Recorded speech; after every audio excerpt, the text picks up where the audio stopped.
Hey everybody, I hope and pray that you're doing well. Today we come to our word from the Word. And today that word is commitment. Commitment. Now, Deuteronomy chapter 26 has us looking at first fruits and offerings of things once they got into the land, what they were going to do with that first fruit offering. Put it in a container, bring it to the Lord, and declare this belongs to the Lord. And to do the same thing with the 10th offering as well. But as you get to the end of the chapter, you find this is kind of that end that began way back in chapter 5. And so it kind of puts a bookend on this end of all that Moses has been saying. So it's his address to the people, summarizing the laws, summarizing the commands, letting the people, making sure, right, this generation that's getting ready to go into the promised land knows exactly what is expected of them. But the other part, he's going to continue this thought as we go to the next couple of chapters as well. You know, we talked about it Sunday that, covenant promises come with covenant responsibilities and covenant consequences. So we'll see that kind of develop over the next couple of chapters. But today I want us to look at the commitment that comes that the people are going to need as a result of the command of God to be obedient to his word. And so let's pick it up today in Deuteronomy chapter 26, verses 16 through 19 today. This day the Lord your God commands you to observe these statutes and judgments.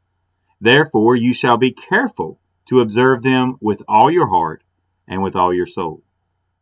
Today you have proclaimed the Lord to be your God, and that you will walk in his ways and keep his statutes and his commandments and his judgments, and that you will obey his voice.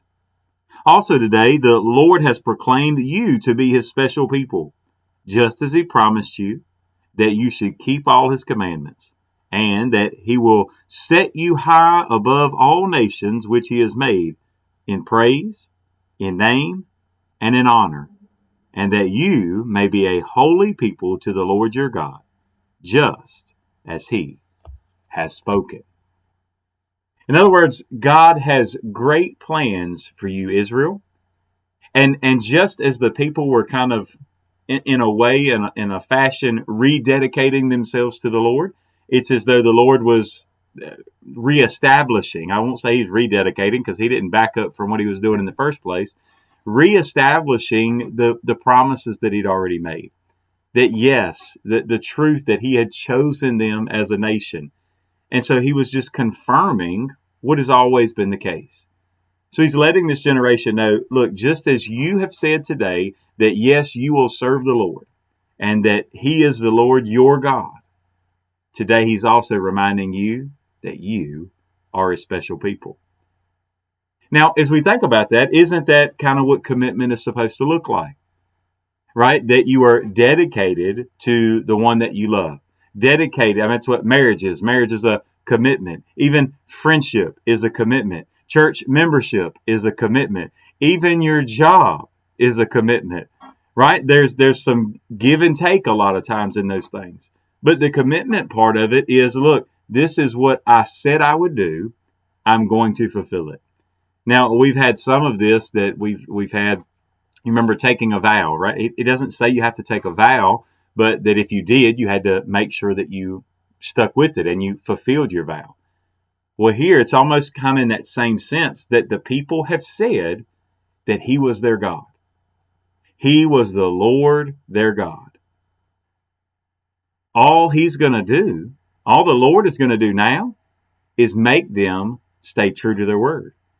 And if they're not true to their word, they're going to face the consequences, those covenant consequences. Covenant responsibility, covenant. Look, I said it earlier and I got it right the first time. So covenant promises come with covenant responsibilities and covenant consequences. So all he's going to do is hold them to what they said. I wonder today, what is it that we have committed to the Lord to do? How many times have we set out to do something? Right? I mean, you think about even as the last thing he talked about here was the first fruit offerings and even the tithe that they were to give. I wonder how many times we've missed the difference in just what we're supposed to give to the Lord and what we end up taking from the Lord. What we're supposed to give to the Lord, and then almost like we just expect automatically for him to, oh, well, he's got to choose us, like he did Israel. Remember, he chose Israel before they were even a people. So it wasn't based on their righteousness, wasn't based on their power or their strength or their number. It was based on God's grace and his mercy. Our men's group recently, we were just talking about this in the book of Daniel, right? As Daniel prays, he says, I'm praying and I'm praying for the fulfillment of your word, not based on our righteousness, but on your mercy. And see, the whole thing about commitment today, if you take nothing else from this little short video today, I pray you would take this. Yes, we are to be committed to the Lord. But if you can take any encouragement, take this. The Lord is already committed to you. He didn't have to. He already did. I mean, how much more committed could God be than to send his son Jesus to die in your place and in mine?